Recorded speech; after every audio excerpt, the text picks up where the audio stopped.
Hi friends, ஸ்ரீஷார் கன்சல்டன்சிலேருந்து மீண்டும் உங்களுக்காக இன்றைக்கி நம்ம இந்த வீடியோவில் என்ன பார்க்க போகிறோன்னா, இன்றைக்கி பேங்க் நிஃப்டி வந்து நல்லா கீழே இறங்கியிருக்குது. அது ஏன் இறங்கியிருக்குது? எஸ் பேங்கோட ரிசல்ட்னால அது கீழே இறங்கியிருக்குது.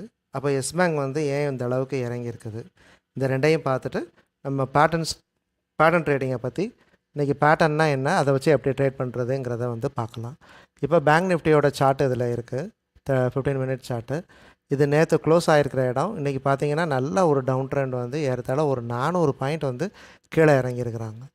இவ்வளோ தூரத்துக்கு கீழே இறங்குனதுக்கு காரணம் என்னன்னு பார்த்தீங்கன்னா, நம்ம எஸ் பேங்க் வந்து ரிசல்ட் இன்றைக்கி டிக்ளேர் பண்ணியிருக்கிறாங்க. 1500 கோடி ரூபா லாஸ் ஆகிருக்குதுன்ட்டு. ஏன் அவங்களுக்கு 1500 கோடி ரூபா அந்த அளவுக்கு ஹியூஜ் லாஸ் ஆகிருக்குன்னா, இப்போ எஸ் பேங்கோட டெய்லி சார்ட்டை பார்த்தீங்கன்னா உங்களுக்கு தெரியும். நல்ல ஒரு கேப் கொடுத்து கீழே வந்து இவ்வளோ தூரத்துக்கு ஏறத்தாழ இன்றைக்கி மட்டும் ஒரு 27% வந்து மார்க்கெட் வந்து டவுன் சைடில் இறங்கியிருக்குது. என்ன விஷயம்னு பார்த்தீங்கன்னா, ஐஎல்எஃப்எஸ்னு ஒரு கம்பெனிக்கும் ஜெட் ஏர்வேஸுக்கும் இவங்க வந்து ஒரு ஹியூஜ் அமௌண்ட் வந்து கடன் கொடுத்துருக்காங்க. அந்த ரெண்டும் என்பிஏவாக இருக்குது, அதாவது நான் பெர்ஃபார்மிங் அசட்னு வராக்கடன் லிஸ்ட்டில் இருக்குது. அதனால் அதை வந்து அவங்க கம்ப்ளீட்டாக வேறு எந்த ஒரு ஹைடும் பண்ணாமல் மொத்தமும் எங்களுக்கு லாஸ் தாங்கிறத காமிச்சிருக்கிறாங்க. இவ்வளோ தான் எங்களுக்கு லாஸாக. அதனால் ஏறத்தாழ ஒரு 5-6 வருஷம் கழித்து ஒரு பெரிய லாஸை வந்து காமிச்சிருக்கிறதுனால மார்க்கெட் இந்த அளவுக்கு இறங்கியிருக்குது.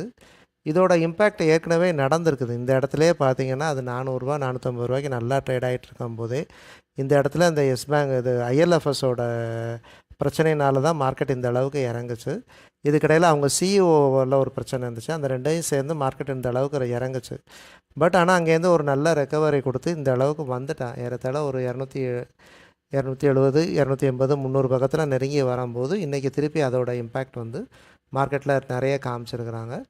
ஆனால் இப்போ இது சப்போஸ் யாராவது இப்போ எஸ் பேங்க் வச்சுருந்தா ஒன்றும் பயப்பட வேண்டிய தேவை கிடையாது.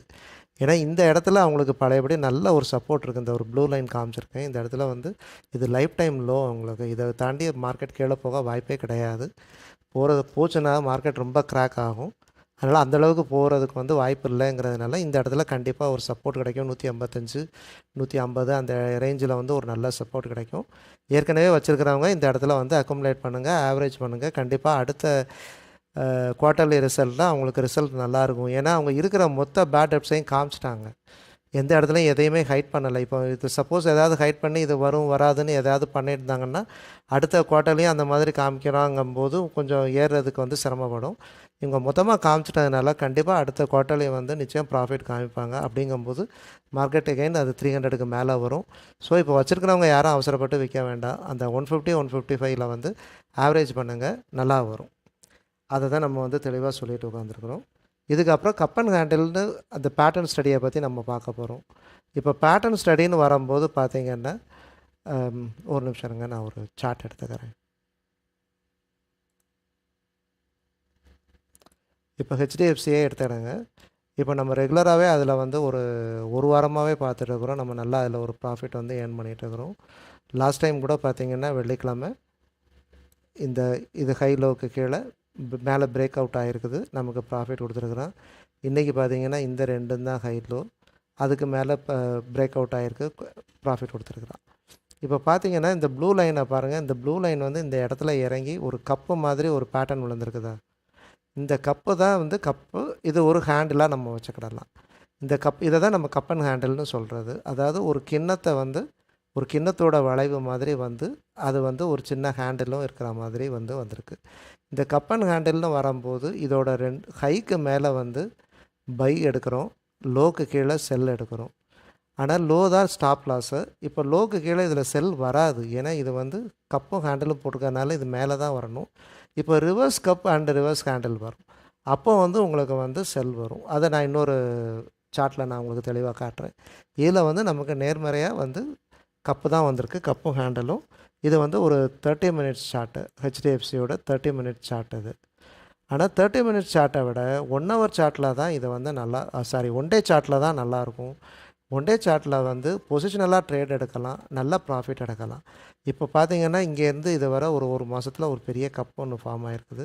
அப்புறம் ஒரு வாரத்தில் ஒரு ஹேண்டில் ஒன்று ஃபார்ம் ஆகிருக்குது. இந்த ரெண்டையும் கட் பண்ண உடனே இந்த லோக்கும் ஹைக்கும் உள்ள டிஃப்ரென்ஸ் வந்து 50% மேலே வந்து டார்கெட் கொடுத்துட்டான். இந்த ஹேண்டிலோட லோ வந்து எப்போவுமே நம்மளுக்கு வந்து ஸ்டாப் லாஸாக ஆக்ட் பண்ணும்.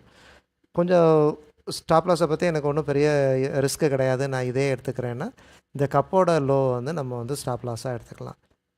இப்போ இதை ஸ்டாப் லாஸ்னு வச்சுருக்கும் போது நமக்கு இன்னும் இந்த இடத்துல வந்து ஸ்டாப் லாஸ் வந்து நமக்கு ஹிட் ஆகவே இல்லை. அப்படி பார்க்கும்போது இது இன்னும் மேலே போகிறதுக்கு நிறைய பாசிபிலிட்டிஸ் இருக்குது. இதோட ரிசல்ட்லாம் வந்துச்சுன்னா டெஃபினட்டாக இன்னும் நல்லாவே போகிறதுக்கு வாய்ப்பு இருக்குது. ஏன்னா இப்போ இது ரிசல்ட் சீசன், மார்ச் முடிஞ்சு ஏப்ரல் வந்துருச்சு, எல்லாருமே இயர்லி ரிசல்ட் கொடுக்குறதுனால தான் மார்க்கெட்டும் கொஞ்சம் வேலட்டைலாக இருக்குது. இன்றைக்கி எஸ் பேங்க்னால தான் இவ்வளவும் நடந்துச்சு. பட் இன்றைக்கி மார்க்கெட் வந்து க்ளோசிங்கில் கொஞ்சம் ரெக்கவரி கொடுத்துருக்குறான். டெஃபினட்டாக நாளைக்கு மார்க்கெட்டு மேலே போகிறதுக்கு நிறைய பாசிபிலிட்டிஸ் இருக்குது. அதே மாதிரி தான் ஹெச்டிஎஃப்சி பேங்க்கும் இப்போவும் ஓரளவுக்கு கப்பல் கேண்டில் மேலே பிரேக் பண்ணிவிட்டு கீழே வந்துட்டு திருப்பியும் இப்போ மார்க்கெட் 2 நாளாக க்ரீன் கேண்டில் போட்டு ஏற்றிருக்கிறான்.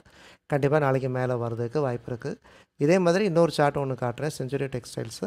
அதுலேயும் கிளியராக ஒரு கப்பல் கேண்டில் வந்து விழுந்திருக்குது. பட் அது இப்போ தான் பிரேக் அவுட் ஆகிருக்குது. அதை ட்ரேட் பண்ணுறவங்க, பேப்பர் ட்ரேட் பண்ணுறவங்களா இருந்தாலும் சரி, ரெகுலர் ட்ரேட் பண்ணுறவங்களா இருந்தாலும் சரி, அதை தாராளமாக எடுத்து செய்யலாம். எப்படியும் நமக்கு ஒரு 15 டேஸில் இதில் ஒரு நல்ல ஒரு கெயின் கிடைக்கிறதுக்கு நமக்கு நல்ல ஒரு வாய்ப்பு இருக்குது. இப்போ இது வந்து ஒரு அழகாக ஒரு கிளியராக ஒரு கப்பு, ஒரு ஹேண்டில், நானே படம் வரைஞ்சி காமிச்சிருக்கேன், பார்த்துருங்க. இந்த இடத்துல வந்து நான் ஏற்கனவே எழுதியிருக்கிறேன் 955க்கு மேலே பையின்னு. 955 வந்து அன்றைக்கே பிரேக் அவுட் ஆகிடுச்சு. இந்த இடத்துல பிரேக் அவுட் ஆகிடுச்சு. 962.80 வரை வந்திருக்குது, கொஞ்சம் கீழே வந்திருக்கிறேன். பட் இந்த இடம் உங்களுக்கு சப்போர்ட்டு தான், இது வர சப்போர்ட்டுக்கு தாராளமாக கிடைக்கும். நமக்கு இதுதான் ஸ்டாப் லாஸ் ஹிட் ஆகிறதுக்கு சான்சஸ் கிடையாது இதில். ஏன்னா இந்த மாதிரி பேட்டர்ன் ட்ரேடிங்கை பொறுத்தவரையில் ஸ்டாப் லாஸ் ஹிட் ஆகிறது வந்து ரொம்ப ரொம்ப ரேர் கண்டிஷனில் தான் ஹிட் ஆகும். மினிமம் 90 to 95% அக்யூரசி இருக்கும், நமக்கு கண்டிப்பாக கிடைக்கும். இந்த மாதிரி ஒரு 4-5 பேட்டர்ன் இருக்குது. ஒவ்வொரு நாளும் ஒவ்வொரு பேட்டர்னை பற்றி நம்ம தெளிவாக சொல்லலாம். இப்போ செஞ்சுரி டெக்ஸ்டைல்ஸில் இது நடந்திருக்கிறதுனால இப்போ இதோட ஃபர்தராக இதோட மூமெண்ட் எப்படி இருக்குது, மேலே பார்க்க எவ்வளோ தூரம் போகுது என்னங்கிறத வரப்போகிற நாட்களில் வந்து நமக்கு தெரியும். நம்ம அதை பற்றி தெளிவாக டிஸ்கஸ் பண்ணுவோம். இப்போ இந்த வீடியோ பிடிச்சிருக்கும்னு நினைக்கிறேன். இதில் ஏதாவது டவுட்ஸ் இருந்துச்சுன்னா கமெண்ட் பாக்ஸில் போடுங்க. பிடிச்சிருந்துச்சுன்னா ஷேர் பண்ணுங்கள், லைக் பண்ணுங்கள், சப்ஸ்கிரைப் பண்ணுங்கள். நன்றி, வணக்கம்.